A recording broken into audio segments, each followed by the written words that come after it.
Assalamualaikum warahmatullahi wabarakatuh. Indonesia bisa. Generasi Muda Indonesia, kali ini saya akan memberikan sharing tentang The Power of 30 Days, merupakan lanjutan dari video sebelumnya. Ini adalah video ke-13 dan video sebelumnya di video ke-12 ada kaitan dengan video kali ini. Saya flashback sedikit. Kemarin kita bercerita tentang how to create new habit. Tentunya good new habit, ya kan? Kebiasaan baru kita yang tentunya harus baik. Di situ saya katakan ada tips pentingnya ada dua. Pertama adalah harus mengetahui alasan apa Anda melakukan itu yang bisa mendorong kita begitu kuat melakukannya. Dan yang kedua adalah memaksakan diri dalam 30 hari untuk melakukannya. Nah, kira-kira gitu. Nah, dalam video kali ini saya akan bercerita khusus yang kedua, yaitu memaksa diri kita melakukannya secara berturut-turut 30 hari. The Power of 30 Days. Untuk memahami teori ini, saya akan memulai dari satu cerita tentang hebatnya para ibu-ibu kita. Ya, kalau Anda perhatikan ibu kita, ibu Anda, istri kita, kira-kira begitu ya.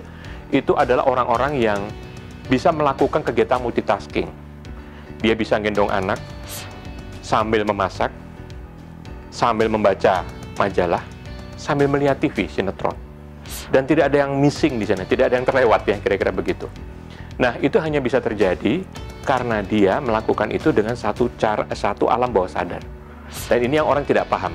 Bahwasanya dia bisa melakukan itu semuanya dengan benar, sebetulnya tidak mengukur berapa takaran racikannya dan segala macam di bumbu masaknya. Cara bacanya harus bagaimana, dia sudah nggak mikir itu lagi. Dia lakukan aja dengan refleks dan itulah yang namanya alam bawah sadar. Manusia berarti ada alam sadar, alam bawah sadar. Mana yang lebih besar dipakai dalam kesehariannya? Untuk memahami itu, saya kasih gambaran dengan fenomena gunung es. Gunung es itu permukaannya sedikit kecil dan yang besar adalah justru di bawahnya. Dan kalau kita bercerita tentang itu, Anda harus paham bahwasanya ternyata alam sadar kita yang tergunakan itu hanya 12%. Dan sisanya dalam kehidupan sehari-hari kita menggunakan 88% alam bawah sadar. 88%, angka yang besar. Alam sadar kita adalah bercerita tentang identifikasi, membandingkan, menganalisa, memutuskan. Itu memang kita melakukan alam sadar. Tapi Anda harus tahu bahwasanya kebiasaan kita, emosi kita, perasaan kita, keyakinan, kepercayaan, nilai-nilai hidup kita, kepribadian, persepsi, intuisi yang kita pakai, itu dominan sekali dalam keseharian kita.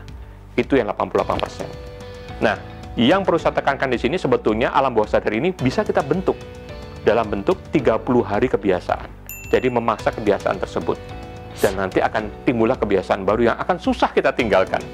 Makanya sekarang sudah banyak ya, di saat itu sudah banyak sekali buku-buku yang menceritakan tentang tantangan 30 hari. Melakukan kebiasaan baru 30 hari, dan seterusnya. Ketika saya tahu teori ini pertama kali, saya memaksakan untuk mencoba kepada anak saya. Anak terkecil saya, namanya Adiasa, dan kebetulan dia punya kebiasaan buruk untuk tidak mau sikat gigi ketika mau tidur. Nah, saya coba nih.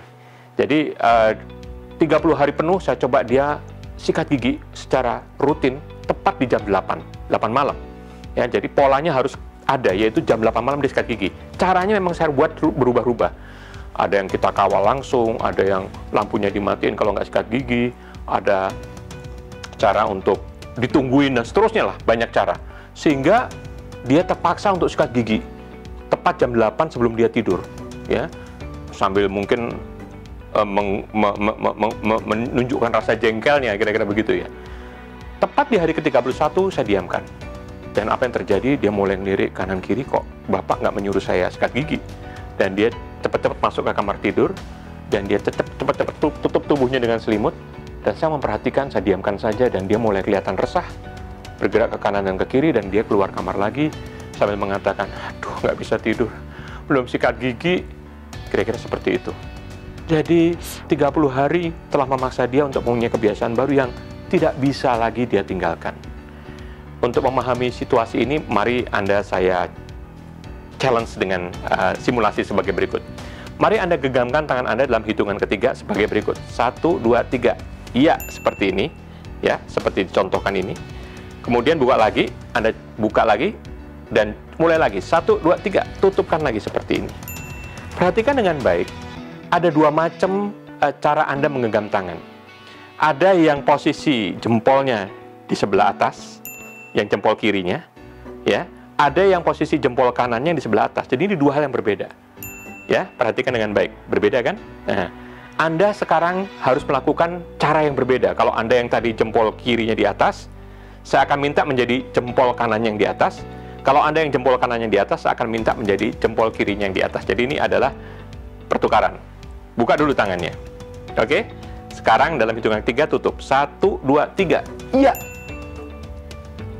Nggak enak kan? Ketika Anda mencoba itu kan nggak enak.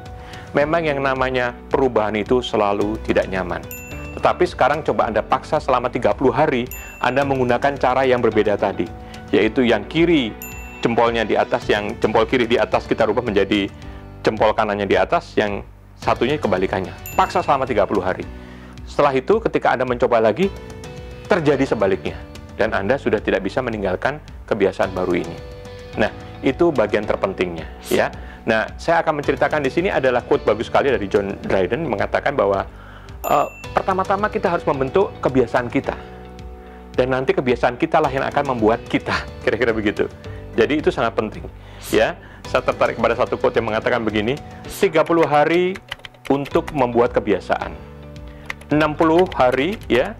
Hari ke-60 kita sudah akan mempunyai progres. Dan di hari ke-90 kita akan mempunyai hasil. Saya kira itu poin pentingnya tuh di situ.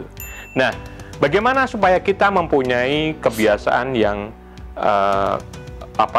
bisa menciptakan kebiasaan yang bagus itu ya, cepat dengan metode kekuatan 30 hari ini.